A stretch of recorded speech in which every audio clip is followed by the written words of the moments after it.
आपका चेहरा इतना सूखा क्यों लग रहा है महाराज? रानी, खिड़की से जो अभी चिट्ठी आई है उसे पढ़कर हम बहुत चिंतित हैं। राज्य के महाराज चिंतित? क्या है उस चिट्ठी में? यह चिट्ठी डाकू मंगल सिंह की है। वही भयानक डाकू मंगल सिंह? हाँ, वही डाकू जिसकी हमारे साम्राज्य और मुझसे चिर प्रतिद्वंद्विता है। उसने क्या कहा इस चिट्ठी में? वो शैतान कहता है कि वो मेरी प्रिय पत्नी और प्यारी बेटी को मार डालेगा। उसने साफ साफ मुझे धमकी दी है। महाराज, आप घबराइए मत। अरे घबराऊं नहीं तो क्या करूं, क्या करूं? अरे तुम कह क्या रही हो रानी? उसने तुम्हें और हमारी बेटी को मारने की धमकी दी है और तुम कह रहे हो कि हम घबराएं नहीं? ये कैसी बात हुई? मुझे मालूम है महाराज, लेकिन अगर आप घबराएंगे तो सब कुछ खराब हो जाएगा और उस शैतान मंगल सिंह को और मौका मिल जाएगा। आप शांत रहें, सब ठीक हो जाएगा। क्या हुआ महामंत्री? किस चक्कर में पड़ गए?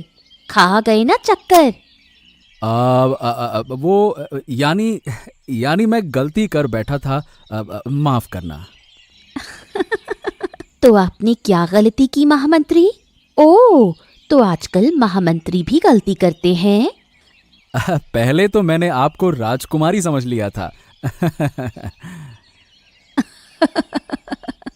आप तो अंधे हैं, ये मैंने सोचा भी नहीं था देवराज साहब।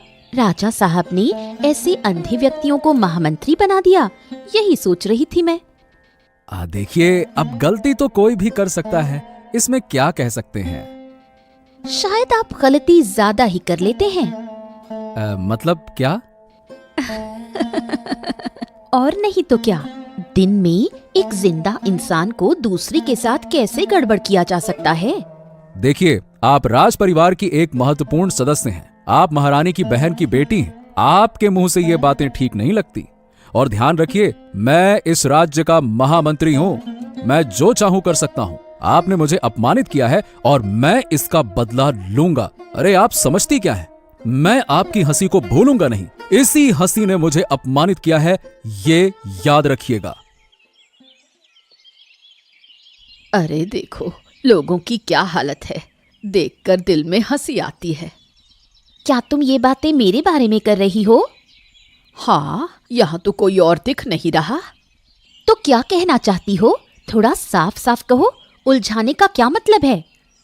बात ये है कि दो बहनें, एक तो महारानी और दूसरी घूंटे कूड़नी।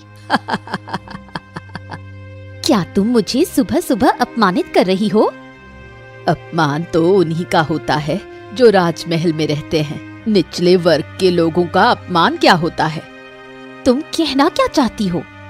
मैं सिर्फ ये कहना चाहती हूँ कि एक बहन की किस्मत में महारानी बनना था और दूसरी बहन की किस्मत में यहाँ इस हालत में रहना है। छी छी छी छी। एक बात साफ साफ सुनो तुम, भगवान जो देता है उसी में खुश रहना चाहिए। मैं खुश हूँ और महारानी मेरी बड़ी बहन है, मुझे इसमें कोई शिकायत नहीं है। उम्मीद करती हूँ कि इसके बाद तुम इस बारे में मुझसे कुछ नहीं कहोगी। अरे सामान्य बातें कितना घुमा फिरा कर रही हो। मुझे साफ बोलना पसंद है और मैं अपनी खुशी का प्रमाण किसी को नहीं देना चाहती। तुम अब यहाँ से चली जाओ।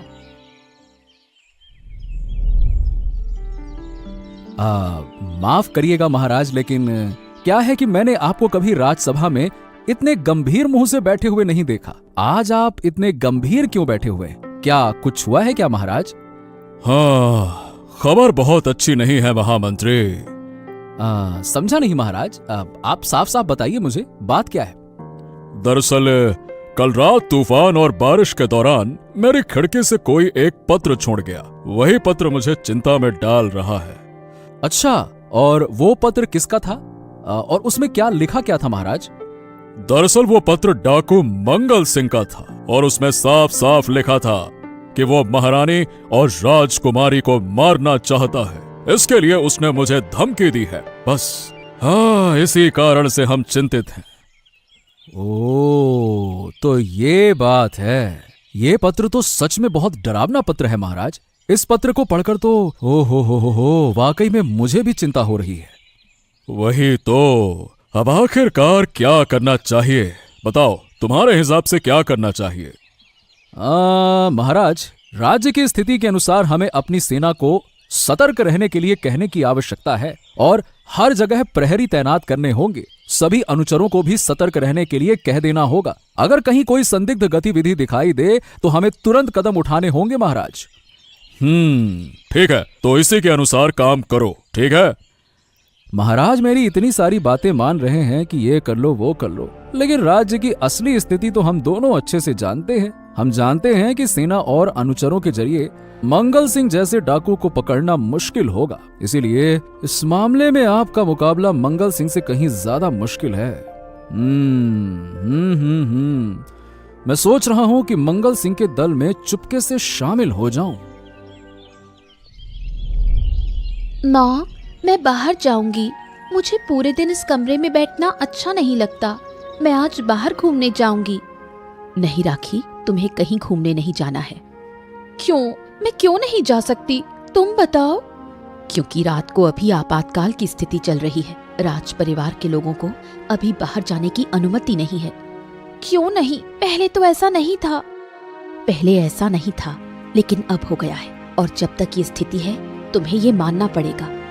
मैं नहीं मानूंगी, मुझे जाना ही होगा। तुम ऐसी जिद क्यों कर रही हो? तुम्हें समझना होगा कि तुम राजकुमारी हो। किसी सामान्य लड़की की तरह तुम्हारा जिद करना अच्छा नहीं लगता। लेकिन माँ, मेरा मन बहुत उदास है। राखी, तुम्हारी उम्र 12 साल है। जब तुम थोड़ा बड़ी हो जाओगी तो बहुत सी बातें समझने लगोगी, तब तुम ये जिद नहीं करोगी। तो क्या मैं ये जिद ना करूँ माँ? मुझे बताओ। अच्छे से देखो राखी, खिड़की के बाहर उस दूर की दुनिया को देखो। राज परिवार के भीतर और बाहर की दुनिया में बहुत अंतर है। भीतर हम सभी एक दूसरे के प्रिय होते हैं, लेकिन बाहर बहुत से दुश्मन हैं, बुरे लोग हैं। वो हमेशा हमारी भलाई नहीं चाहते। वो कई बार हमसे जलने वाले, कई बार तुम्हारे चित्रों की किताब जैसे राक्षस होते हैं। इसलिए हमें उनसे खुद को बचा कर रखना जरूरी है, और इसी कारण हमें अभी कुछ दिन बाहर नहीं जाना है, ठीक है? ठीक है माँ। तू कहाँ घूमने गई थी? इतनी देर क्यों लगी? माँ, आज क्या हुआ पता है? फिर कुछ किया तूने? आज मुझे बहुत दुख हुआ माँ। क्या हुआ? किसी ने तुझे कुछ कहा? मैं तब बाग में फूल तोड़ रही थी और... हाँ, फूल तोड़ रही थी, फिर क्या हुआ? फिर महामंत्री ने आकर मुझे जो नहीं था वो कहकर अपमान किया। उन्होंने सोचा कि मैं छोटी लड़की हूँ, कुछ नहीं समझूंगी, लेकिन मैं सब समझ गई। क्या समझ गई तू? मैंने समझा कि हम गरीब लोग हैं, इसलिए महामंत्री देवराज हमारा अपमान करने की हिम्मत रखते हैं। अगर हम अमीर होते, राजमहल में रहते, तो हमें कोई अपमान नहीं करता।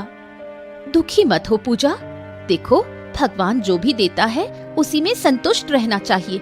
शिकायत नहीं करनी चाहिए। गरीब होने के कारण दुख नहीं करना चाहिए।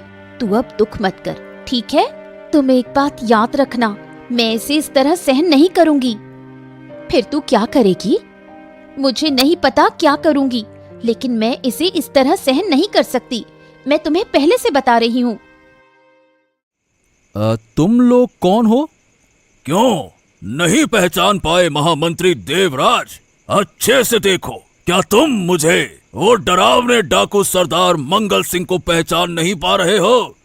तो तुमने मेरा रास्ता क्यों रोका है? राज परिवार के साथ पुरानी दुश्मनी को मिटाने के लिए तुम्हारा रास्ता रोका है, समझे? लेकिन तुम चाहते क्या हो और क्या करना चाहते हो? वाह वाह वाह देवराज वाह, तुम तो चीजें बहुत जल्दी भूल जाते हो। क्या तुम भूल गए कि तुमने मुझे गिरफ्तार किया था? अगर तुम नहीं भूले तो याद करो, मैंने कहा था कि मैं बदला लूंगा, और आज मैं तुम्हें मारकर अपना बदला लूंगा। देखो मंगल सिंह, अच्छे से सोचो, मुझे मारकर तुम्हें क्या मिलेगा? मुझे छोड़ दो। अगर तुम मुझे छोड़ दो तो मैं तुम्हारी मदद कर सकता हूँ। सोचो ना, मुझे मारकर क्या मिलेगा? मेरी टोली में सिर्फ मर्द काम करते हैं, मैं भी मर्द हूँ। तुम्हारी तरह नपुंसक को अपनी टोली में लेकर मैं भला क्या काम कर सकता हूँ? देखो, मैं उस टीम में शामिल होना चाहता हूँ जिसका वजन ज्यादा है। और तुम्हारी टीम अब भारी है, इसीलिए तुम मेरी जान बचा लो और बदले में मैं तुम्हारी मदद करूंगा ना। और हाँ, तुम्हें गिरफ्तार करने में मेरी कोई भूमिका नहीं थी। मैंने बार बार मना किया था तुम्हें गिरफ्तार ना किया जाए, ना किया जाए। मैं तो तुम्हें बचाना चाहता था, विश्वास करो, लेकिन राजा ने जिद की, इसीलिए मुझे पकड़ना पड़ा। मैं तो राजा का आदेश मान रहा था, कोई मैंने अपने मन से थोड़े ना गिरफ्तार किया था। तुम मुझे छोड़ दो, छोड़ दो, मुझे छोड़ दो, छोड़ दो, छोड़ दो। बस, तुम्हारे इन आंसुओं में कितना ड्रामा है और कितना सच, ये तो वक्त बताएगा। फिलहाल मैं तुम्हें छोड़ रहा हूं, बाद में अगर परेशानी देखी तो मैं तुम्हें खत्म कर दूंगा, ये बात याद रखना। मंगल सिंह की स्थिति को लेकर बहुत चिंता हो रही है। क्या तुम कुछ और चाल चल सकती हो? क्या रानी माँ, मैं कोई चाल नहीं चला सकती, मैं तो चालें चला ही रही हूँ। क्या चाल है बताओ? वो शैतान डाकू मंगल सिंह तुम्हें मारना चाहता है। हाँ, वही तो चाहता है, लेकिन मैं मरना नहीं चाहती। तुम्हें मरना नहीं पड़ेगा, लेकिन मंगल सिंह को लगेगा कि तुम मर चुकी हो। ये कैसे संभव होगा? क्या तुम भूल गई, राज परिवार के बाहर टूटी फूटी झोपड़ी में तुम्हारी बिल्कुल समान दिखने वाली जुड़वा बहन रहती है। उसकी एक बेटी भी है जो बिल्कुल तुम्हारी तरह दिखती है। हाँ है तो। मैं कह रही हूँ रानी माँ, उसे रानी बनाकर मंगल सिंह के सामने पेश किया जाए। मंगल सिंह उसे रानी समझकर मार डालेगा और तुम बच जाओगी। वाह, तुम्हारी बुद्धि की तो तारीफ करनी पड़ेगी। मुझे नहीं पता था कि तुम्हारे अंदर इतनी बुद्धि है। शुक्रिया जो आपको मेरी ये चाल पसंद आई। पसंद आई, और जितना जल्दी हो सके इसे लागू कर दो। महाराज, आपके सामने मेरी एक पेशकश है। क्या पेशकश है देवराज? मैं देख रहा हूं कि आप कुछ दिनों से चिंतित हैं महाराज। आप शिकार करना पसंद करते हैं, तो मैंने सोचा कि आपको शिकार पर ले चलूं, इससे आपका मन भी हल्का हो जाएगा। हाँ, नहीं देवराज, नहीं नहीं, अब यह संभव नहीं है। हैं? लेकिन क्यों संभव नहीं है महाराज? इसका कारण यह है कि राज्य की स्थिति ठीक नहीं है। अब महल से बाहर जाकर यह शिकार विकार करना उचित नहीं है। लेकिन महाराज, मैं आपकी पूरी व्यवस्था करूंगा, कोई दिक्कत नहीं होगी, विश्वास तो करिए महाराज। अरे नहीं नहीं नहीं नहीं, दिक्कत की कोई बात नहीं है। जो मैं कह रहा हूं वही तुम्हें मानना होगा। अब मैं महल छोड़कर कहीं नहीं जाऊंगा, तो इससे पहले कि तुम इस मुद्दे पर मुझसे कोई और अनुरोध करो, मैं बता देता हूं, यह तुम्हारा अनुरोध नहीं माना जाएगा, यह हमारा आदेश है। ओह, शैतान के बच्चे, ये कुत्ता महाराज सोचता है कि मेरे हाथ से बच जाएगा। बाहर नहीं जाएगा तो कोई बात नहीं, कोई बात नहीं, तुझे मरना तो है। अगर तूने एक योजना को खराब कर दिया तो क्या हो गया, मैं और योजना बनाऊंगा। एक दिन तो तुझे मेरे जाल में फंसना ही होगा। हाँ, और जैसे ही फंसेगा तब तुझे दिखा दूंगा कि देवराज का नाम क्यों है। देखो देखो, तुम्हारे घर में कौन आया है, एक बार बाहर आकर देखो। ओह, तुम लोग आए हो, वाह, ये तो मेरी किस्मत है। आई हूं एक कारण से। कौन सा कारण? तुम्हारी बेटी पूजा की मुझे काफी दिन से याद आ रही थी। वो सिर्फ मेरी बेटी की उम्र की नहीं है, बल्कि वो बिल्कुल मेरी बेटी जैसी दिखती है। इसलिए सोचा, हमारे बीच जितना भी भेदभाव हो, बच्चों के बीच कभी भेदभाव नहीं होना चाहिए। एक राज परिवार में आराम से रहे और दूसरा फुटपाथ पर, ये तो ठीक नहीं। इसलिए मैं उसे ले जाकर राजमहल में रखना चाहती हूँ। ये बात कभी संभव नहीं है। क्यों संभव नहीं है? तुम्हारी बेटी के नसीब में राज परिवार है, वो वहाँ रहेगी। अगर मेरी बेटी के नसीब में फुटपाथ है तो वो वहीं रहेगी। झूठे महल का मोह मैं उसे नहीं दे सकती। गरीब होना हमारा कोई कलंक नहीं है, लेकिन हम अपने बच्चों को किसी के सामने बेच नहीं सकते। तुम रानी का अपमान कर रही हो, तुम्हें शर्म नहीं आती? शायद इसके लिए तुम्हें भविष्य में पछताना पड़े। पछताऊं या ना पछताऊं, हम गरीब हो सकते हैं, लेकिन अपनी बेटी को हम अपने ही पास रखेंगे। और इस बारे में मैं किसी की कोई बात नहीं मानूंगी। क्या हुआ देवराज?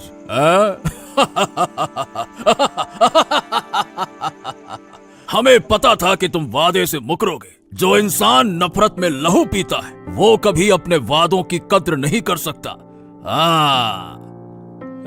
नहीं नहीं नहीं नहीं, विश्वास करो मंगल सिंह, मैंने बहुत कोशिश की। अपनी पूरी कोशिश के बावजूद मैं महाराज को राजी नहीं करवा पाया।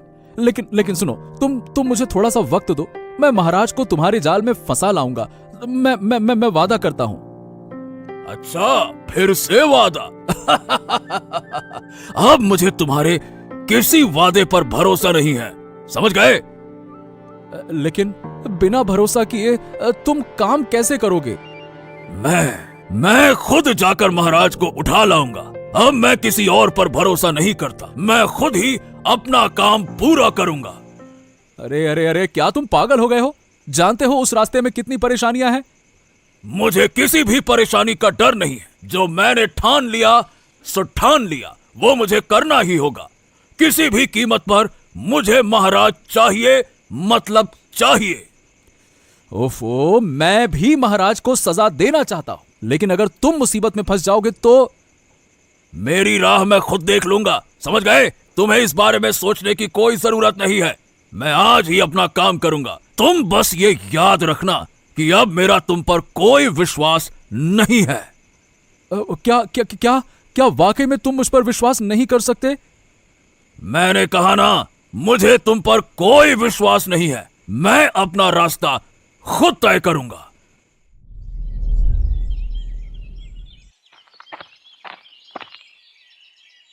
महाराज, मेरे ऊपर दया करो, बहुत बड़ी मुसीबत आ गई है महाराज। अरे अरे अरे, क्या बात है? क्या हो गया?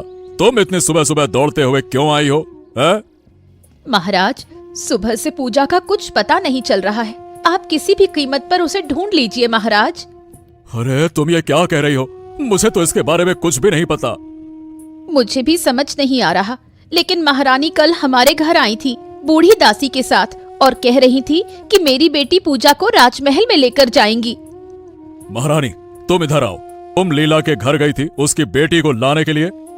हाँ महाराज, मैं गई थी, लेकिन पूजा राजमहल नहीं आई। ओहो, फिर मुझे एक और शक हो रहा है। क्या शक है महाराज? मुझे पूरा शक है कि मंगल सिंह ने पूजा को राजकुमारी समझकर उठा लिया है। अब क्या होगा महाराज? किसी भी हालत में मेरी एकमात्र बेटी को आप बचाइए। हाँ, खैर तुम चिंता मत करो। हम खुद जाएंगे और मंगल सिंह से तुम्हारी बेटी को छुड़ा कर लाएंगे। देखते हैं उसकी छाती में कितनी ताकत है।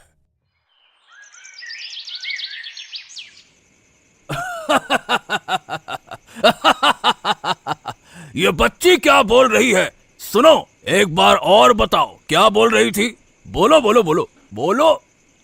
मैं कह रही हूँ मैं राजकुमारी नहीं हूँ, मेरा नाम पूजा है, मेरी माँ का नाम लीला है। धत, साफ साफ झूठ बोल रही है। अच्छा ये बता, तो फिर तुम दोनों एक जैसी कैसे दिखती हो? हैं? अरे मेरी माएँ जुड़वा हैं और माँ के बच्चे भी जुड़वा होते हैं, इसलिए हम दोनों एक जैसे दिखते हैं। तुमने गलती से मुझे उठा लिया। अरे वाह वाह वाह वाह वाह, ये तो पूरे नाटक जैसी कहानी लग रही है। अब तो लगता है कि वाकई में सच में गलती हो गई। तो अब तुम क्या करोगे? मुझे मार डालोगे? तुम्हें नहीं पता क्या, अगर तुम बच्चियों को मारोगे तो भगवान तुमसे नाराज हो जाएंगे। तो फिर तुम उस टूटे फूटे घर में क्यों रहती हो? अगर तुम्हारी माँ किसी राजकुमारी की बहन है तो तुम्हारा ये हाल क्यों है? हैं? हम बहुत गरीब हैं और मेरी माँ कहती है कि राजमहल से कोई मदद नहीं लेनी चाहिए। हम गरीब हैं, लेकिन गरीब होने पर भी हम खुश हैं। मैंने यही अपनी माँ से सीखा है। अगर मुझे ये शिक्षा मिलती तो मुझे डाकू बनने की जरूरत नहीं होती। ठीक है, मैं एक प्रायश्चित करूंगा। मैं खुद जाकर तुम्हें वापस लौटा आऊंगा और कभी ऐसी गलती से भी नहीं करूंगा। ठीक है, मैं तुम्हें वापस लौटा आऊंगा। महाराज महाराज महाराज, आप एक बात तो सुनिए। आप इस तरह अकेले मत जाइए। मंगल सिंह बहुत खतरनाक आदमी है। अगर वो खतरनाक है तो क्या हम कायर हैं जो चुपचाप बैठे रहेंगे? मैंने बहुत चुपचाप बैठकर इंतजार किया। अब नहीं, मैंने तुम सभी पर भरोसा करके बहुत बड़ी गलती की है। मेरे राज्य की एक बच्ची को मंगल सिंह ने उठा लिया और मैं चुपचाप बैठा रहूंगा? मैं खुद जाकर उस गहरे जंगल में उसके डेरे से लड़की को छुड़ा कर लाऊंगा। समझ गए? हे भगवान, महाराज को किसी तरह रोकना होगा, वरना समझ जाएंगे महाराज कि इसके पीछे मेरी साजिश है और मैं पकड़ा जाऊंगा। हे भगवान। मैं किसी उद्यान में घूमने नहीं जा रहा हूं रानी। हो सकता है कि वहां युद्ध करना पड़े, इसलिए तुम्हें वहां नहीं जाना चाहिए। समझ गई? तुम्हें साथ ले जाना ठीक नहीं होगा, लेकिन मुझे पता था ये महाराज कुछ ऐसा ही करेगा। जब तक ये मर नहीं जाता मुझे शांति नहीं मिलेगी। मेरे साथ देवराज जाएगा, वो हमारी सुरक्षा करेगा। ठीक है? हैं? मैं? हाँ, तुम। यही हमारा आदेश है देवराज। तुम मेरे साथ चलोगे डाकू मंगल सिंह के डेरे से पूजा को बचाने के लिए। चलो, हमें तुरंत रवाना होना होगा। मुझसे गलती हो गई थी।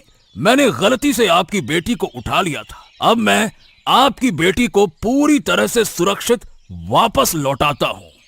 डाकू मंगल सिंह, तुम्हारे इस बदलाव पर मैं खुश हूँ। मुझे खुशी है कि तुम्हारे जैसे डाकू के मन में एक सच्चा इंसान भी बसता है। महाराज, वो देखिए, मंगल सिंह खड़ा है। आप इसे तुरंत गिरफ्तार करें, नहीं तो इसे तुरंत मार डालें। रुकिए महाराज, महामंत्री देवराज की बातों को मत मानिए। हो सकता है कि घर के अंदर छिपा शत्रु ही आपको नुकसान कर रहा हो। मंगल सिंह एक सच्चा आदमी है। डाकू होकर भी उसके भीतर एक सच्चा इंसान है। उसने गलती से मेरी बेटी को उठाया, लेकिन आज वो खुद सारी मुसीबतें उठाकर मेरी बेटी को लौटाने आया है। इसलिए मैं कहूंगी महाराज, ऐसा कोई कदम मत उठाइए। तो तुम क्या करना चाहती हो? युद्ध से कभी भी समस्या का हल नहीं होता, समाधान प्रेम से होता है महाराज। यही मैं बार बार मानता आया हूँ, इसलिए मैंने मंगल सिंह के खिलाफ सेना नहीं भेजी। मैं तुम्हारी बात से सहमत हूँ। मुझे भी आपसे कोई नाराजगी नहीं है महाराज, लेकिन आपके घर के एक व्यक्ति देवराज ने आकर मेरे साथ मिलकर मुझे आपसे उलझाने की कोशिश की थी। महाराज मुझे माफ कर दें। मैं आपके पाँव में गिरता हूँ। ऐसा फिर कभी नहीं करूंगा। मुझसे गलती हो गई, मुझसे गलती हो गई महाराज, मुझे माफ कर दीजिए। मैं मानता हूँ कि एक राजा को सभी को साथ में लेकर चलना चाहिए और सभी से गलती होती है, सबको माफ करना चाहिए। इसीलिए मैं तुम सभी को माफ करता हूँ। अब हम एक राज्य के निवासी हैं, हम सभी मित्र हैं, कोई दुश्मनी नहीं है।